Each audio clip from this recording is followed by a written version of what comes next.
Live streaming is on. Muito bom dia. Gostaria de cumprimentar todos os colegas que estão assistindo. Deixa eu começar me apresentando. Sou o professor Ivan Camargo, da Universidade de Brasília, e é com muita honra, com muita satisfação que eu estou moderando essa palestra especial do meu amigo Luiz Barroso. Antes de passar a palavra para o Luiz Barroso, eu preciso de fazer duas coisas, né? Primeiro, eu queria cumprimentar o presidente, né, o Ivo Leandro, pela organização desse congresso nessa situação tão adversa. Manter esse congresso, esse nosso congresso brasileiro de planejamento energético, foi uma missão muito bem executada. Parabéns pela organização. Parabéns também pela homenagem ao nosso querido amigo, professor Sérgio Bajai, muito merecido, um querido amigo de muitos anos. Eu tenho que dizer que eu fui presidente da sociedade durante algum tempo, organizei um congresso aqui em Brasília, outro lá em Salvador, mas já faz tempo, acho que foi o quarto e o quinto, então, me considero muito homenageado em moderar essa palestra especial, essa palestra de encerramento do meu amigo Luiz Barroso. Como a minha função aqui é apresentar o Luiz, eu vou fazer isso agradecendo muito, viu, tua presença, viu? Eu conheço esse menino já há tantos anos e ele sempre brilhando o mundo afora, que é uma honra, né, ouvi-lo aqui com destaque, né? O Barroso, hoje, ele é diretor-presidente da PSR. Ele foi presidente da EPE, é visitante da Agência Internacional de Energia lá em Paris, possui mais de 20 anos de experiência, mesmo com essa cara de menino, já tem um grande passado, né, no setor energético, onde atua em mais de 30 países, olha só, 30 países. E eu tive a oportunidade de vê-lo em Washington, Paris, Bogotá e vários outros lugares, e ele fala com uma eloquência, gostando do que fala, em todas essas línguas, é uma delícia ouvi-lo. Vocês vão ver, tenho certeza que já ouviram, mas vão ver mais uma apresentação do nosso amigo Luiz Barroso. Ele é pesquisador associado da Universidade de Cornellà, em Madrid, e professor da Escola de Regulação em Florença, na Itália. 2020, portanto agora, né, ele foi nomeado I3E Fellow. Nós que somos do setor elétrico conhecemos, né, o poder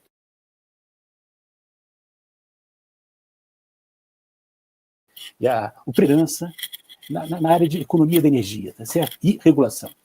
Graduado em matemática e possui doutorado em engenharia de sistemas pela COP. Meu amigo Luiz, prazer enorme estar aqui com você, e como combinado, a palavra é sua, e em seguida, quando você terminar, a gente vai conduzir as perguntas, e até já. Muito bom estar aqui contigo, viu? Legal. Bom dia a todos, bom dia, meu amigo Ivan, é um prazer enorme também revê-lo, né, virtualmente. Estou louco para ir aí te dar um abraço, né, mas a gente deixa isso para o próximo século, né, porque essas coisas de abraço físico era do século passado.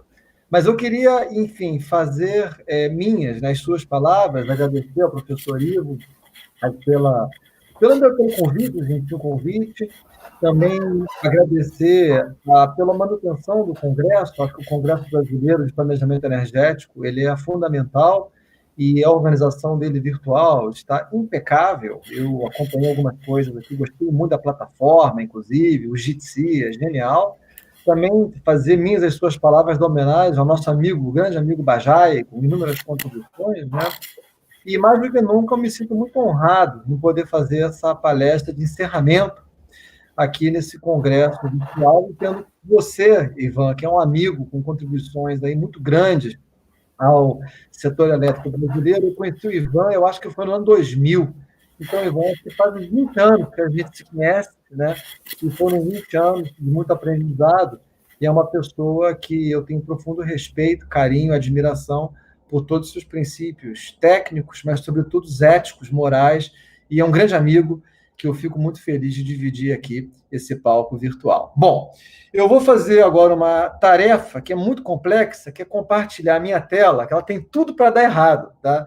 Mas, Ivan, como a gente fez doutorado, a gente acha que vai dar certo, né? Vamos lá, apertar o botão aqui, compartilhar a tela. Eu morro de medo de fazer isso, Ivan. Vamos ver o que aconteceu aqui.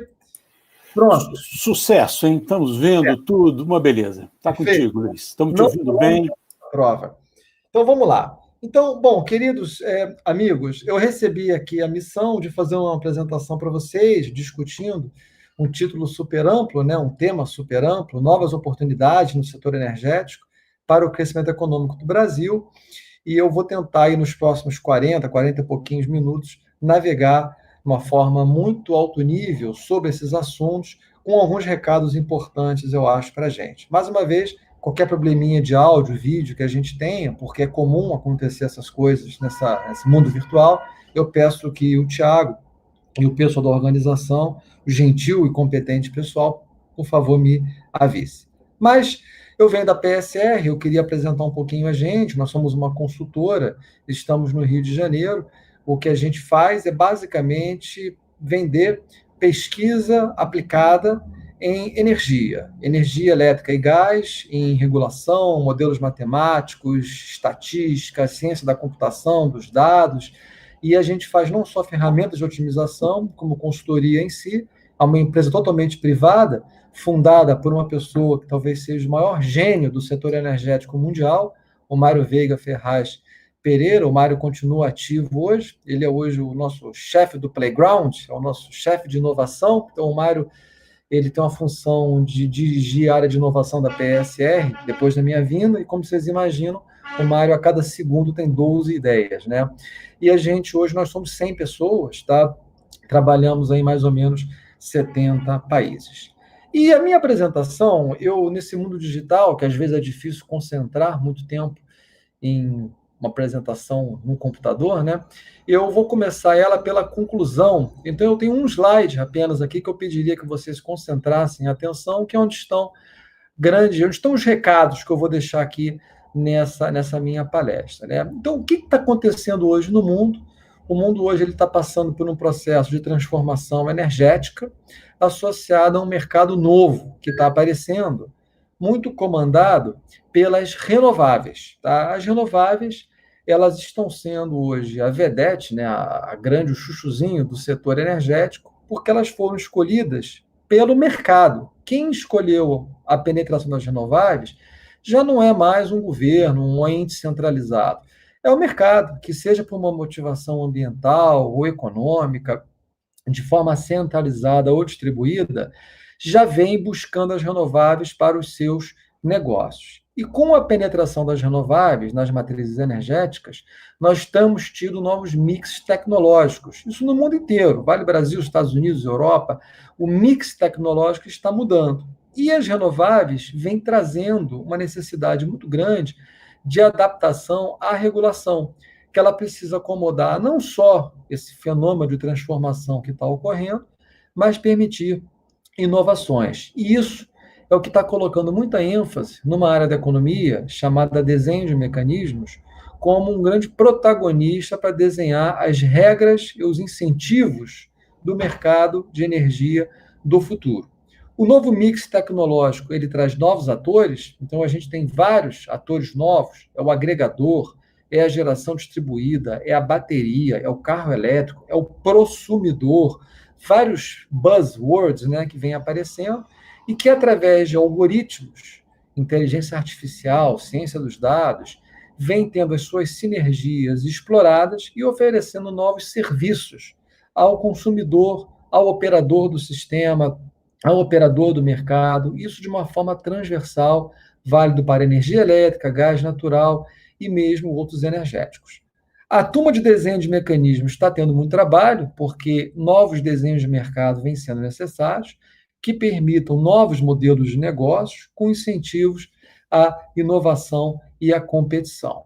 E o país que conseguir sobreviver a essa transformação, o país que fizer esse dever de casa bem feito, tem o potencial de, através de uma matriz energética cada vez mais de baixo carbono, e o que começa por uma matriz elétrica renovável, promover a eletrificação da economia com benefícios econômicos para o consumidor e para a sociedade como um todo. Esse processo, que eu aqui chamo de transformação energética, o mundo vem chamando de transição energética. Eu não gosto muito da palavrinha transição energética, porque ela dá a impressão de que a transição é quando você sai de um ponto A e chega num ponto B.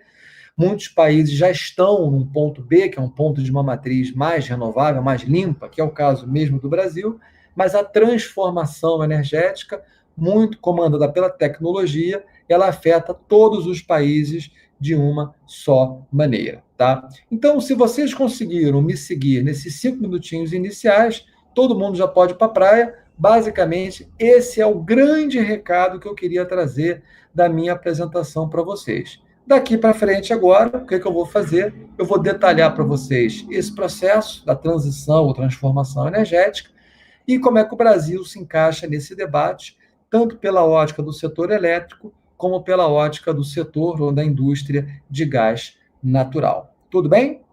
Então, vamos lá, para a gente não perder mais tempo.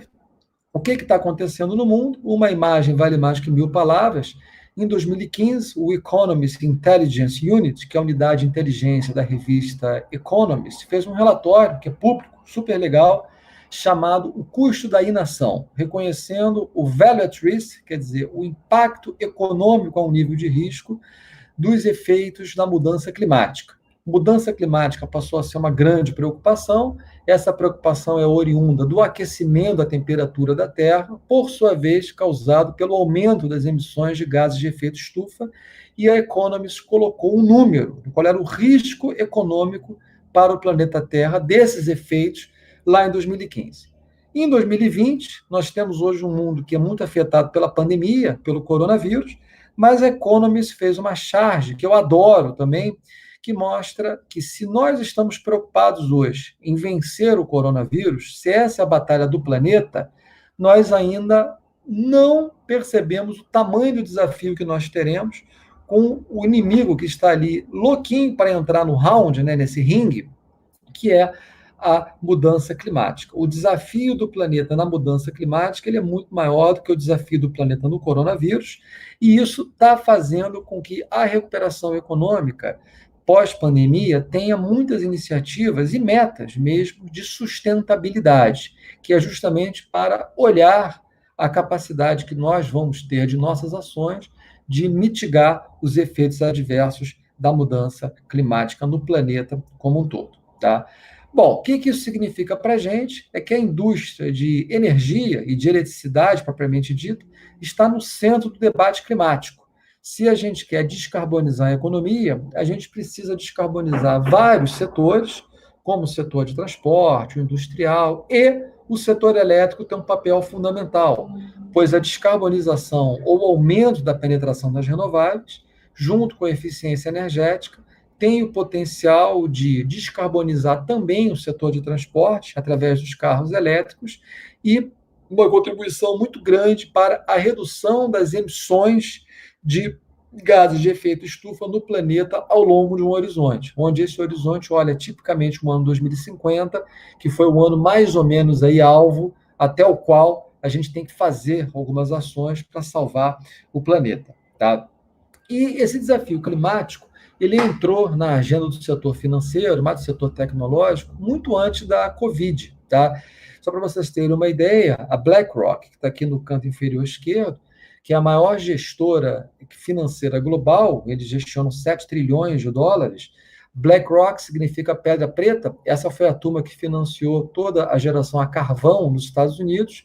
Em janeiro desse ano, disse que não empresta nem entra mais em operações de empresas que tenham geração a carvão no seu portfólio. E isso vai ser estendido para a geração fóssil muito em breve. A Microsoft, alguns dias depois, praticamente 2 dias depois, fez um statement que ela quer ser carbono negativo em 2030 e remover todas as suas emissões históricas de carbono até 2050. Para isso, está criando um fundo de $1 bilhão de inovação em tecnologia, o que é dramático para fomentar a inovação. O BIS, que é o Bank of International Settlements, que é o Banco Central dos Bancos Centrais, fez um relatório também antes da Covid, em fevereiro desse ano, é público, tá? Chamado Cisne Verde.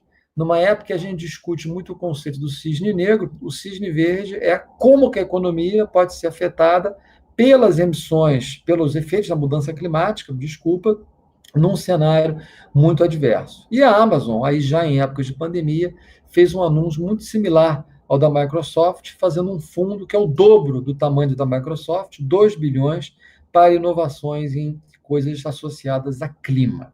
Tá? Pelo lado do consumidor, a energia limpa vem sendo valorizada. O consumidor ele quer mostrar que ele está consumindo uma energia mais limpa. Existe nos Estados Unidos uma aliança chamada REBA, Renewable Energy Buyers Alliance, que é a aliança dos compradores de energias renováveis. A turma fica mostrando que está comprando energia renovável para o seu processo produtivo.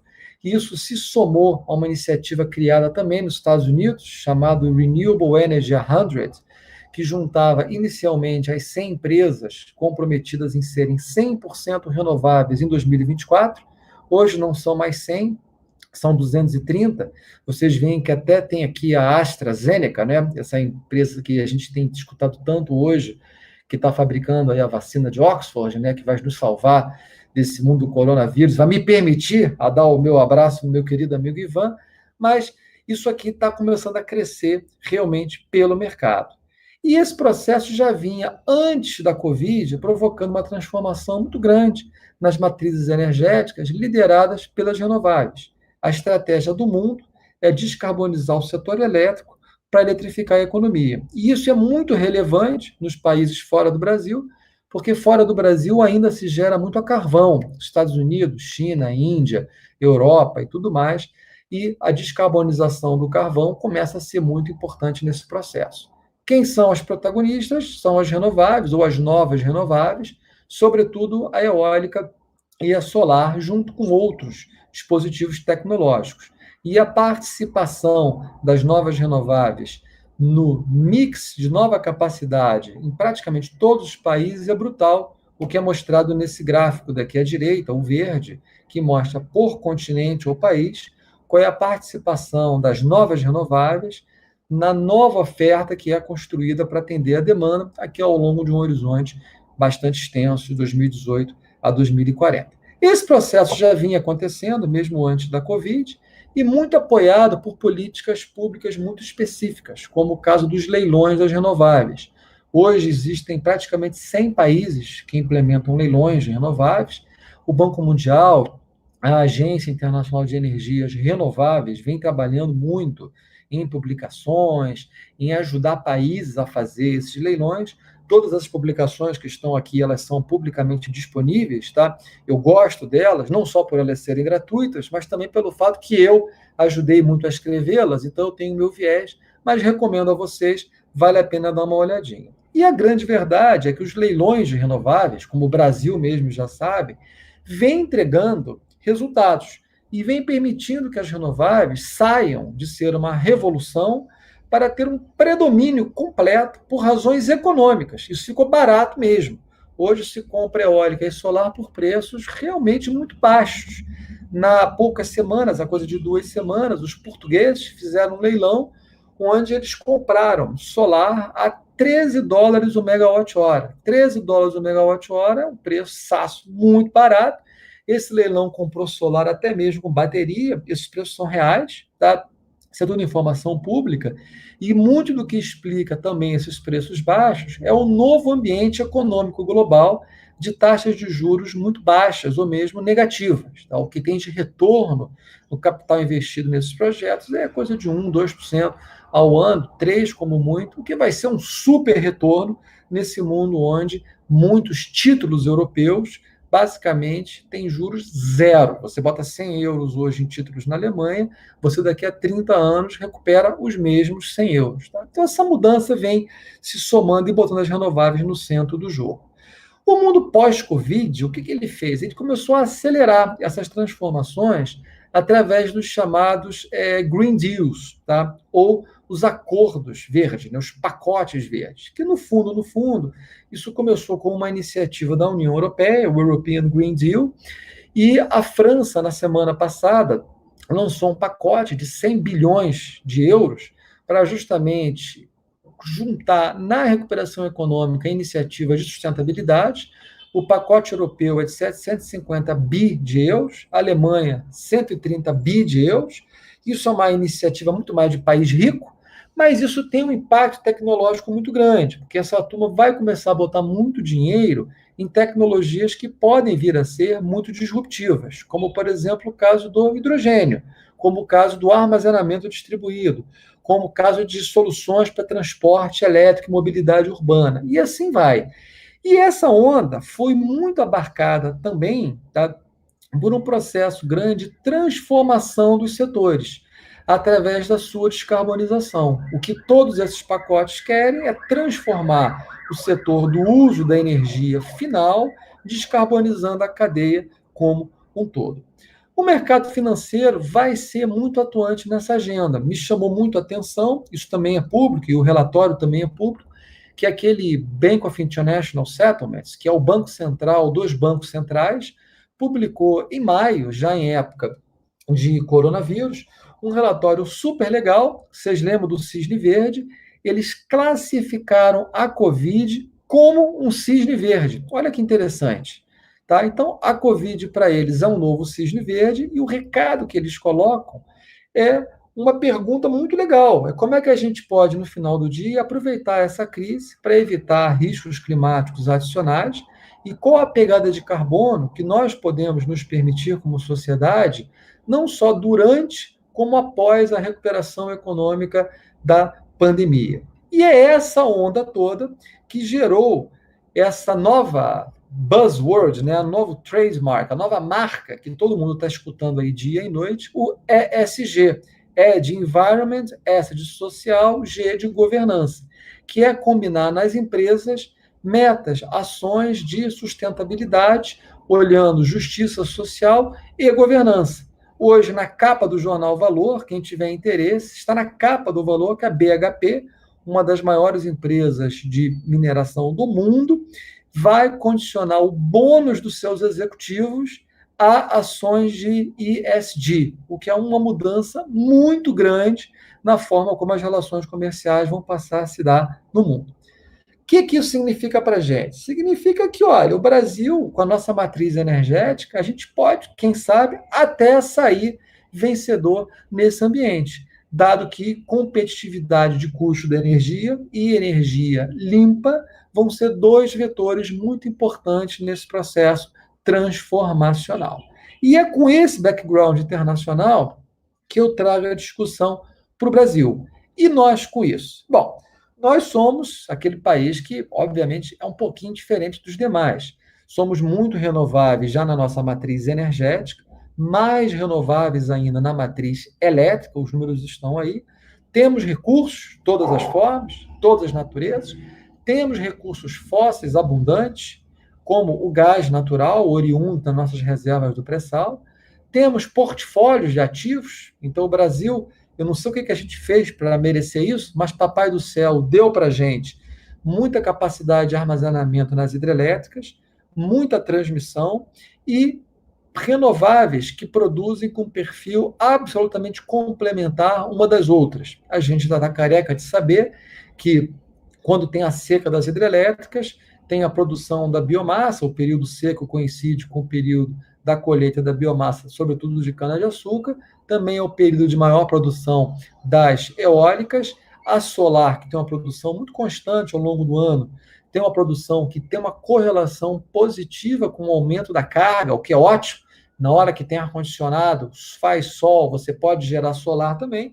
Isso dá um portfólio muito legal que vem alavancando a penetração de renováveis no Brasil como fontes mais competitivas para expansão. A gente já está careca de saber disso. E também já estamos carecas de saber que o grosso das nossas emissões não estão no setor elétrico, estão fora do setor, sobretudo no setor de agricultura e na mudança do uso da terra. Tá? Então, o Brasil ele tem uma matriz energética que é hoje, pelo lado físico, é o que muitos países querem atingir em décadas, essa é a grande verdade, tá? E isso tem gerado muita discussão sobre o que é a transição energética do Brasil, porque os nossos objetivos, né, da transição energética, que é o de muitos países, os nossos objetivos eles já estão muito alinhados. A gente já tem a nossa energia mais competitiva, ela é a mais limpa. E aí uma pergunta interessante é o que é a transição energética no Brasil. E aí existe um instituto que eu convido vocês a olhar as informações, o material, chamado Instituto É Mais. Esse instituto ele fez um trabalho super legal, olhando, primeiro, que medidas o mundo está tomando que podem potencializar a retomada para organizar esse debate da retomada pós-Covid no Brasil. Então, existe esse relatório, que tem como objetivo levar o debate para um nível mais macro. Eles olharam 163 medidas, agruparam isso em 43 macros medidas entre setores, chegaram em 23 temas-chave para trazer o debate da transformação energética global com uma discussão de alto nível no Brasil. E tem medida para tudo quanto é lado. E essas medidas foram também avaliadas por esse instituto com outro relatório que explora o que é a transição energética brasileira. E esse relatório conclui que a nossa transição energética está muito menos associada, como eu já disse antes, aos recursos físicos, porque nós temos recursos abundantes para a produção, tanto renovável como combustíveis de transição, mas o nosso maior desafio está na modernização dos marcos regulatórios para a regulação dos serviços de infraestrutura e na criação de ambientes institucionais e melhoria de governança. Quer dizer, nós temos o recurso e precisamos de mais regulação para criar ambientes que gerem negócios mais sustentáveis, tá? E é nessa onda que eu vou entrar com vocês agora, tanto no setor elétrico quanto no setor de gás. Vamos discutir, assumindo que a gente tem os recursos, onde é que está o desafio da regulação e os caminhos de solução. Então, no setor elétrico, em resumo, vocês já discutiram isso no Congresso inteiro, o ponto de partida regulatório de desenho de mercado do Brasil, ele é da década de 90, tá? Então, nós tínhamos um modelo naqueles anos muito ainda hidrelétrico, e nós desenhamos um marco regulatório que é totalmente baseado na característica hidrelétrica do país. A gente fez escolhas que vêm desse mix de geração, como, por exemplo, a gestão muito centralizada dos riscos, do despacho no ONS, do mecanismo de realocação da energia, a precificação apenas da energia, o Brasil não precifica especificamente potência, serviços ancilares, mercados de contratos de muito longo prazo, alocação de custos e riscos somente num lado do mercado, no consumidor regulado, criação de um ambiente de muitos pagamentos fixos aos geradores e muitas arbitragens sem riscos, e com características que nós vivemos bem ao longo de muitos anos. Na transmissão e distribuição, temos nossos modelos com suas peculiaridades, mas aqui o nosso modelo ele é mais parecido com o internacional. Nós somos jabuticaba mais na geração, e esse efeito jabuticaba ele alocou muitos riscos no mercado regulado e, dentre outros fatores, gerou uma tarifa bastante elevada. Isso aqui é quanto o mercado consumidor cativo na distribuidora paga sem impostos, o consumidor A2 de alta tensão, o A4, que é um shopping center ou um supermercado grande ou baixa tensão. Vocês veem que o custo de energia ele é 64% da tarifa sem impostos. Com impostos, esses números ficam horrorosos, porque a carga tributária do Brasil é muito grande, e isso tem feito com que o custo da energia no Brasil seja, sim, uma barreira para o desenvolvimento econômico, em muitos casos, oriundo de uma série de fatores, dentre os quais aqueles um desenho de mercado. O que isso significa é que, na prática, o custo da expansão que é dado pela nova renovável, ele está sendo menor do que o custo médio de compra de energia da distribuidora, que é aquele que a gente paga na nossa tarifa. Esse gráfico é super legal, porque ele mostra que mesmo com a tarifa da distribuidora se beneficiando da redução do preço dos leilões das renováveis, a distribuidora ainda vai pagar nas nossas contas aqui em 2025 R$ 186 o megawatt-hora de custo de energia, o que é maior do que o custo de produção das renováveis, do que o preço das renováveis, mesmo considerando todos os atributos que a renovável tem que pagar, os serviços que ela tem que comprar do sistema, custo de balance, enfim, de subsídio e tudo mais. O que vai fazer com que a renovável seja efetivamente mais barato do que o mercado cativo. E se a gente tiver a abertura do mercado livre, que é o que todo mundo quer, todos os consumidores vão migrar muito rapidamente. Isso leva a gente a muitos desafios. Tudo que eu falei está escrito nesse texto, mas existem muitos desafios práticos para a regulação, de revisão de subsídios, melhoria de gestão de riscos, tratamento da alocação de riscos, etc. e tal. Desafios esses que já estão sendo surfados por muitas comercializadoras de forma legítima e justa para caçar consumidores, para levar para o Mercado Livre. Por exemplo, existe uma comercializadora chamada 2W, que eu acho muito legal o case deles.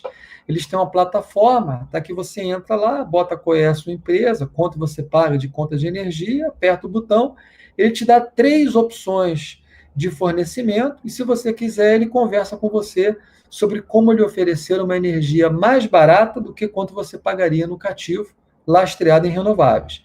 Essa empresa está fazendo uma abertura de capital no mercado de ações, na Bovespa, aí nos próximos meses, para levantar R$1,5 bi para essa operação.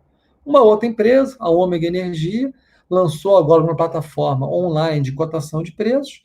Você também quer cotar preço para o Mercado Livre, ela te dá um range, você clica aqui, ela vai conversar com você sobre uma proposta que pode atender às suas necessidades se você for um consumidor livre, tá? A Ômega é uma empresa que já está listada no mercado acionário, o ticker dele é OMGE3. Tá? Então, são exemplos de plataformas que vão potencializar, através da tecnologia, essa migração para o Mercado Livre, causado simplesmente por esse fato aqui, pelo fato de que o custo da nova renovável é mais barato do que o custo médio de compra de energia no mercado regulado. Tá? Bom, o que isso significa?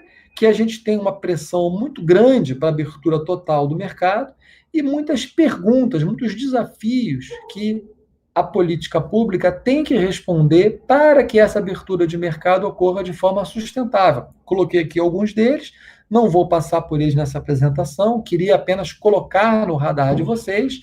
E esses desafios foram os desafios que, durante o ano de 2017, quando eu tive a honra de ser presidente da EPE, junto com um time de outras pessoas, comandado por um ministro muito jovem, o ministro Fernando Coelho Filho, um secretário executivo muito moderno, Paulo Pedrosa, nós comandamos uma consulta pública, a tal da Consulta Pública 33, que trouxe um conjunto de medidas que eu não vou detalhar para vocês, mas eu juro para vocês que endereçam todos aqueles desafios, que posteriormente essas medidas foram abarcadas pelo governo Bolsonaro num pacote chamado de modernização do setor elétrico, colocados em um projeto de lei e que está na mão do nosso Senado Federal avançar com essa discussão. Esse processo de reforma do setor elétrico é fundamental, ele vai trazer uma gestão mais descentralizada dos riscos, mais segurança financeira, mais transparência de preço e mais equilíbrio para as transações comerciais no Brasil. Isso é muito importante, tá, pessoal? Para a gente ter uma agenda de investimentos e sustentabilidade no país. E, por falar em investimentos, voltando ao título da minha apresentação, quais vão ser os principais eixos de negócio no Brasil? No setor elétrico, eu acredito cegamente em tecnologia, facilitando o acesso à informação pelo consumidor, a transparência, a gestão individual do consumo e criando plataformas. Acredito cegamente na segurança de mercado, com empresas mais parrudas, mais política de riscos, mais trading puro e mais competição. E cegamente também acredito na expansão do Mercado Livre, com foco em produtos personalizados, inovação comercial financeira, valorizando reputação, marca e governança, e com o foco central no cliente. A palavra consumidor ela vai desaparecer, o consumidor vai ser um cliente cada vez mais exigente, cada vez menor, cada vez mais empoderado, usando a palavra da moda, mas que vai usar dessa combinação para surfar e gerar resultados positivos para a economia como um todo. Tá? No setor de gás, a gente tem uma revolução acontecendo muito paralela, porque essa revolução no setor de gás, ela é muito comandada pela necessidade que o Brasil tem, que é o quadro da direita, a aproveitar a nossa riqueza que está lá no fundo do oceano, que é o gás natural do pré-sal, associado à produção do óleo do pré-sal. O gás é uma riqueza cujo aproveitamento ele está sujeito a 2 fatores de urgência, né? Então, a gente tem, nessa transição energética, não tenha dúvida que o gás vai ter uma validade limitada, é provável que talvez em 10 anos, aí, 15 anos, existam mais restrições para o seu uso, e ele é associado ao petróleo. Quer dizer, se tem uma coisa que vai ser parar de ser consumido muito rapidamente, é o petróleo. Tá? Então, o nosso gás, que ele é extraído associado ao petróleo, no mundo que vai ter menos necessidade de petróleo, esse gás perde menos valor. E o Brasil, hoje, ele tem muito pouco gás na sua matriz energética. Na oferta de energia primária, o gás hoje tem 13% da pizza, isso no mundo é 25%. Nós temos uma infraestrutura de transporte, como vocês veem aqui nesse mapa da EPE, ainda muito pobrezinha, muita infraestrutura litorânea, tá? Muito gasodutos pela costa, mas no setor de gás, o grande desafio que a gente tem é também menos no recurso e mais na modernização do seu marco regulatório, principalmente em uma indústria que veio comandada pela Petrobras, que tem uma atuação predominante em toda a cadeia. Então, quais são as implicações? É a gente desenhar um marco regulatório para o gás que busque eficiência, produtividade, através de 3 pilares. Da competição como ferramenta para entregar ampliação de mercado através de preços competitivos, a minimização de ter ativos subutilizados, quer dizer, construir infraestrutura nova que venha a ficar stranded, né, caso o gás perca a sua importância no horizonte aí de 10, 15 anos, e principalmente com enfoque de sustentabilidade, quer dizer, não é adicionar emissões ao Brasil, e sim tirar emissões. E nesse ponto gasta um papel fundamental num enfoque de substituição de combustíveis, deslocando combustíveis mais poluentes, sobretudo no segmento de transporte e indústria. O que isso tem a ver com a nossa apresentação? Tudo.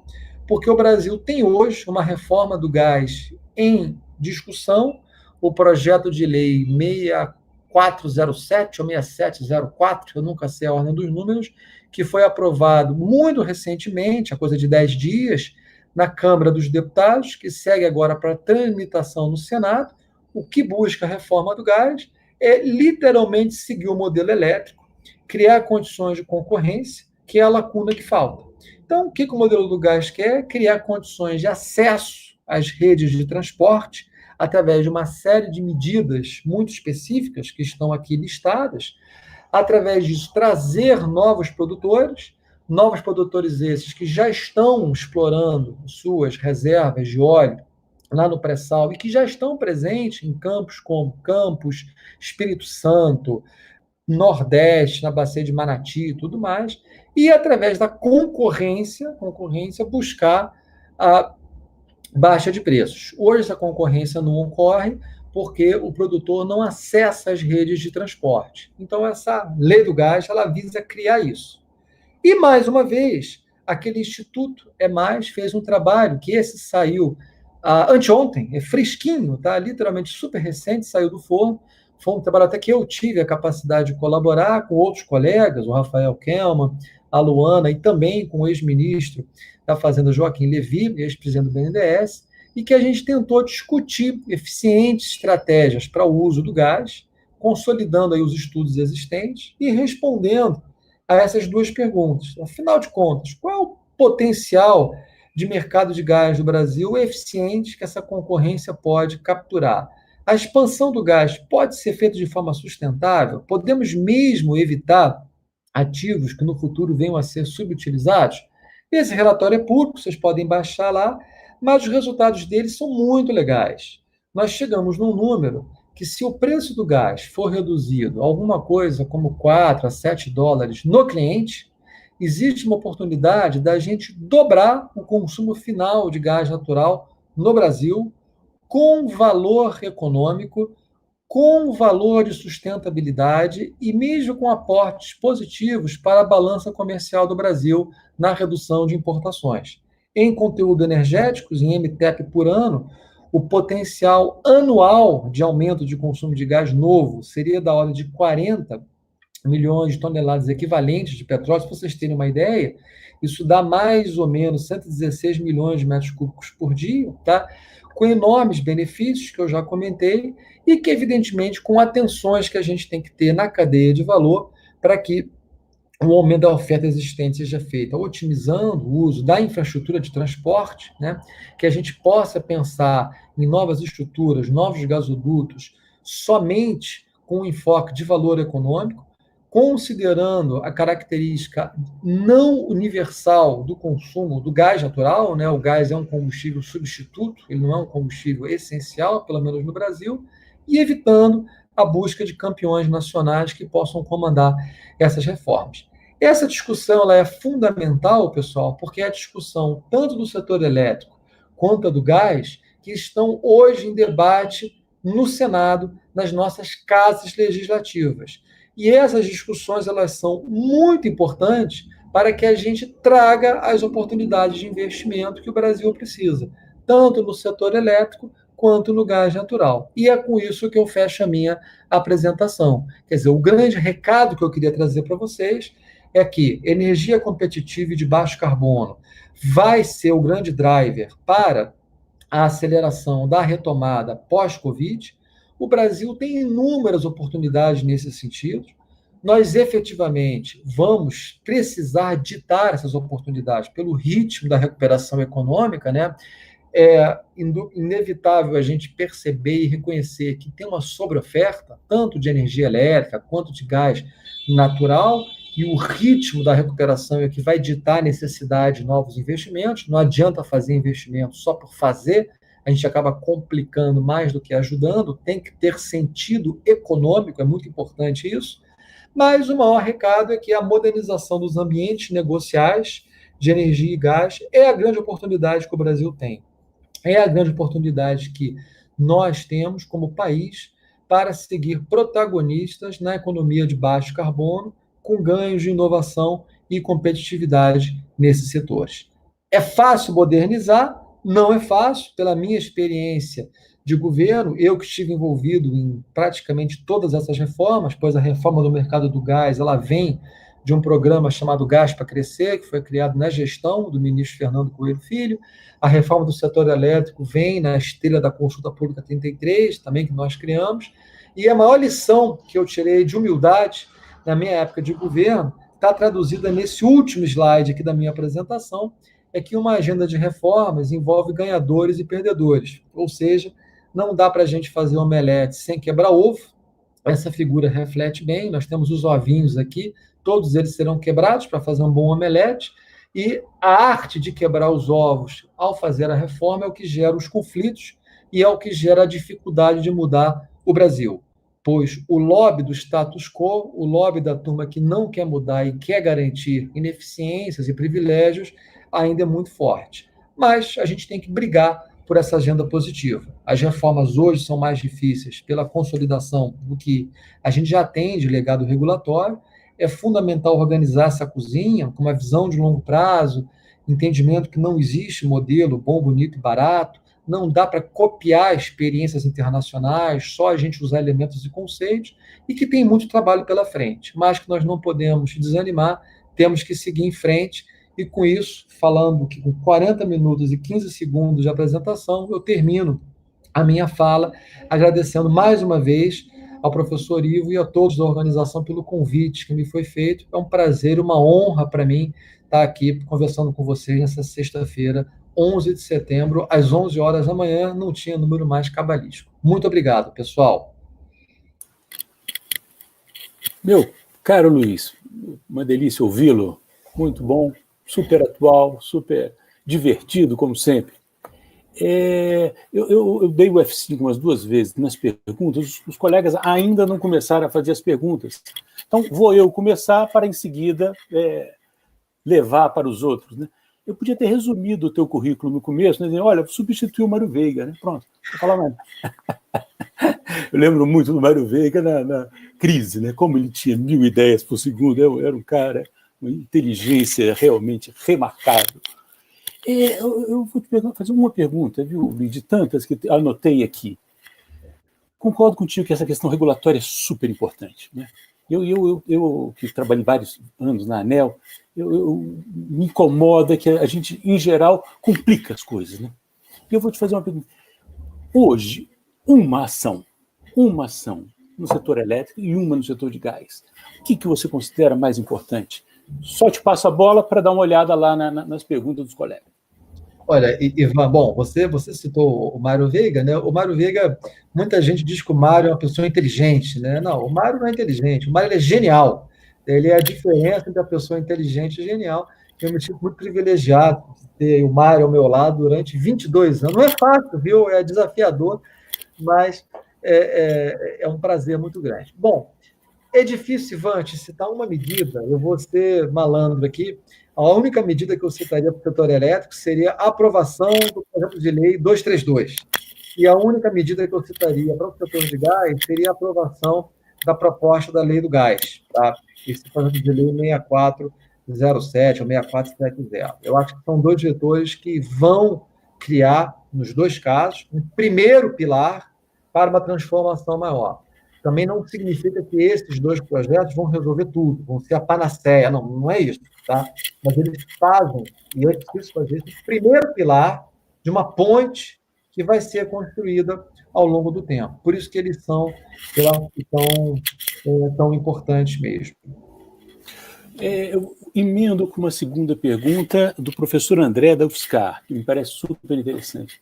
Até para a sintonia que temos há 20 anos, né, de pensar o Brasil, pensar a energia. Qual o papel que você julga, Luiz, do Estado nessa transição? Muito boa pergunta, tá?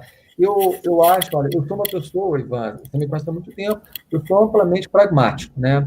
Então, por mais que eu adore o mercado, eu acho o mercado fantástico, mas o mercado ele não entrega tudo, tá? Existem muitas ineficiências e falhas de mercado que é onde o Estado ele tem que entrar para cobrir. Então, primeira coisa, eu acho que o Estado ele tem que saber até onde vai o papel do mercado e saber fazer as suas interferências de uma forma eficiente, mas dentro de um mecanismo que seja previsível.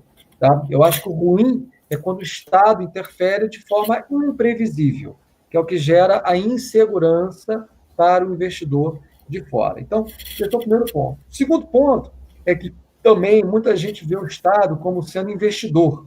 Até na esteira desses pacotes todos de transição que a Europa está fazendo, os Estados Unidos, é tudo BI aqui, BI ali, muito dinheiro sendo colocado na economia, mas eu acho que a gente tem que ter pragmatismo que o Estado brasileiro não tem dinheiro. Tá? Quer dizer, nós vamos sair do coronavírus com um déficit fiscal de 800 bilhões de reais. Tá?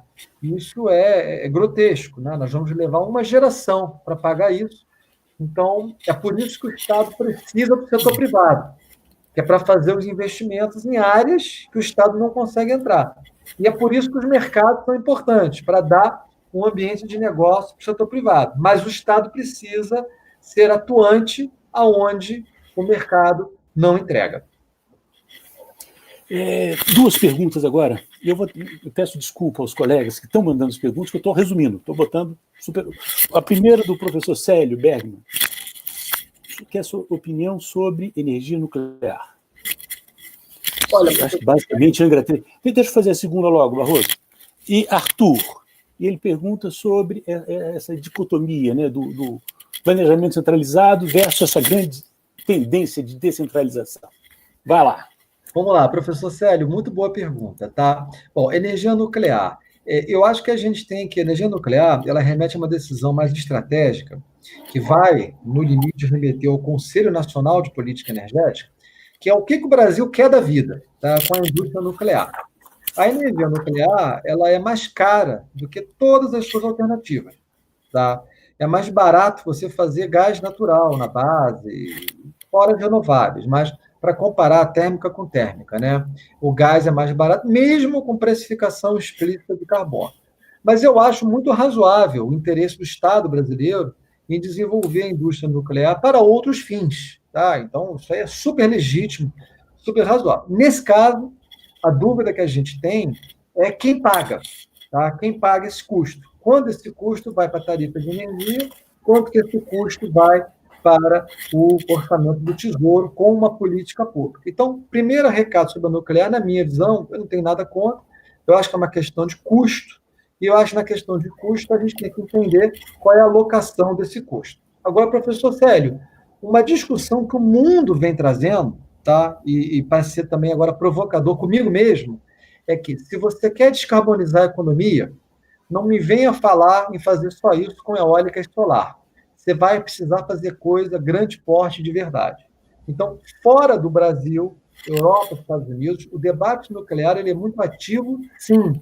As nucleares elas vão ter um papel, sim, por uma questão de escala e de combustível limpo, tá? Então, esse argumento até ele bota um pouquinho de água no meu chope, com essa discussão mais econômica aí e tal, porque se você quer fazer, tem que olhar para a nuclear com carinho, tá? A minha preocupação ela é mais de preço. Sobre a questão da pergunta do professor Arthur, sobre entre o Estado e o mercado, né, entre o planejamento centralizado e descentralizado, todos os países hoje que foram a mercados liberalizados totais, Austrália, Estados Unidos e tal, estão voltando a olhar planejamento. O planejamento ele é fundamental. Tá? E quando eu estava na EPE, eu fiz uma dezena de apresentações, se não uma centena, que eu posso até recuperar, vocês vão encontrar no YouTube aí, que eu pautava esse debate para dizer que você não pode jogar o planejamento fora, porque ele vai ser mais e mais importante para justamente permitir que todos os recursos centralizados, descentralizados, possam ser comparados economicamente na mesma base, tá? E que o planejamento possa preparar a infraestrutura para facilitar a penetração dos recursos, sejam eles centralizados ou descentralizados. Então, a ideia de jogar fora o planejamento, o mercado... Não. A EPE tem um papel fundamental nisso, junto com o Ministério, e eu acho que aqui o nosso fórum, o Congresso Brasileiro de Planejamento Energético, ele tem uma missão muito importante de ajudar, através da pesquisa científica e das universidades, a EPE a transformar as suas análises em análises úteis, né, cada vez melhores, já são úteis, mas cada vez melhores para a sociedade, com ferramentas eficientes. O planejamento, ele mesmo num ambiente muito liberal, ele vai ser fundamental pela necessidade de equilibrar esses atributos, esses serviços das fontes e planejar o sistema para dar saltos maiores. Tá? Eu amplamente defendo isso e defendo a EPE e o trabalho que a EPE vem fazendo, que eu acho que é primoroso, que os meninos estão tocando lá. Caro professor Ivan, desculpa a interrupção. Novas perguntas chegaram e, aliás, aproveito a convidar os nossos espectadores a fazerem novas perguntas aqui, logo abaixo do vídeo. Eu estou acompanhando, viu, Tiago, as perguntas que estão sendo feitas, e foi bom que o Luiz falou que o professor Arthur é professor da USP, não é? Então, e temos mais uma pergunta de um professor, do meu querido amigo Jamil. Um abraço, Jamil. Sobre eficiência energética. Você quer avaliar a eficiência energética, em particular a questão da INP, que capturou os recursos, né, tirou recursos de eficiência energética em P&D. Como é que você vê isso, viu, Bom, em primeiro lugar, Ivan, eu queria aproveitar aqui o momento e mandar um grande abraço, meu querido amigo, professor Jamil, professor também, amigo de velha guarda, que eu tenho muito carinho. Eficiência energética. Eu acho que existem dois desafios. Eficiência energética, eu super top, lá na EPE, defendia muito. Eu acho que a eficiência energética é a forma mais barata de você conseguir descarbonizar qualquer coisa com eficiência. Tá? Até existe um conceito muito bom, que ao invés da gente pensar no megawatt, a gente pensar no negawatt. É o nega de negação. Né? A dificuldade da eficiência energética, que eu vejo, é um modelo de negócio. Mas, professor Jamil, o senhor deve ter visto que a ANEEL está estruturando agora uma proposta, que é até da nossa época, de 2016, de fazer um leilão de eficiência energética. Tá? E que eu acho que isso vai ajudar a deslanchar um pouco. Mas eu acho que, pensando no modelo de negócios, eu acho que avança. Agora, tirar o recurso, né, do P&D, o recurso da eficiência energética. Professor Jamil, eu não tenho palavras para lhe dizer que não sejam. Aqui não existe almoço grátis. A conta ficou cara e, para a gente tirar de um lado e botar no outro, a solução de política pública de sacrificar esses fundos em 30%, ela foi tomada para evitar um aumento tarifário. Né? A gente poderia pensar da forma contrária. Né? É justo não sacrificar esses fundos para permitir o aumento tarifário? Aí eu fico numa situação mais difícil para opinar em tão pouco tempo. Eu acho que o que a gente precisa fazer, professor Jamil e outros colegas, é aproveitar esse evento, esse é o meu recado, que houve de corte da verba do P&D e tal, para tentar reestruturar esse programa, tentar dar mais eficiência nele, tentar criar melhor governança, para que a gente possa, passar dessa confusão, ter um programa melhor. Eu acho que o P&D ele é fundamental para o Brasil, eu acho que a eficiência energética nesse programa é fundamental, mas a gente precisa dar uma racionalidade. Existiam concessionárias que estavam usando o dinheiro da eficiência energética para, por exemplo, instalar painel solar nas suas áreas de concessão e, com isso, tendo retornos em cima e afetando a vida da distribuidora, que tinha o custo pago por uma CDE, cujo recurso vem de todos os consumidores do Brasil. Então, eu vejo muito mais como uma escolha do poder concedente e como uma oportunidade que a gente tem que usar para tentar fazer desse limão uma limonada, aperfeiçoando esses programas. Eu acho que nós estamos encerrando, né? Então, temos mais uma pergunta, hein, Luiz? Faço a pergunta. Enzo Castanha, que eu não conheço, mas deve ser um professor, porque todas as outras perguntas foram de professores. Então, e a pergunta é política. Qual é a sua visão da animação política, né, do nosso Congresso para a implementação desses incentivos à descarbonização? Como é que você está vendo essa... Eu queria, Luiz, aproveitar e para você fechar as suas coisas, que já estamos quase meio-dia, e é o nosso tempo, tá bom? Tá bom. Olha, muito boa pergunta, tá? A minha animação, ela é, na verdade, uma desanimação, tá? Ela não é boa, eu acho que o Congresso brasileiro, ele não está articulado para essa agenda. Essa pergunta é muito boa, eu acho que essa é a pergunta do Brasil. Nós não temos isso, a pauta climática, ela está na agenda legislativa de todos os países fora do Brasil, inclusive vizinhos nossos, tá? Chile, Peru, México, Colômbia e tudo mais, mas no Brasil ainda não. Então, sendo bem franco com o senhor, eu não vejo uma animosidade, eu acho que a gente tem que ainda levar esse debate, por isso que eu escolhi essa pauta para fechar o evento com vocês, para trazer um pouco mais de conscientização e informação para que a gente juntos comece a colocar essa agenda, porque o Brasil é um país que é protagonista na economia de baixo carbono, mas é muito vulnerável, porque a sua fonte renovável, que é a hidrelétrica, é muito vulnerável aos efeitos da mudança climática. Tá? Então, eu acho que a gente tem que se somar.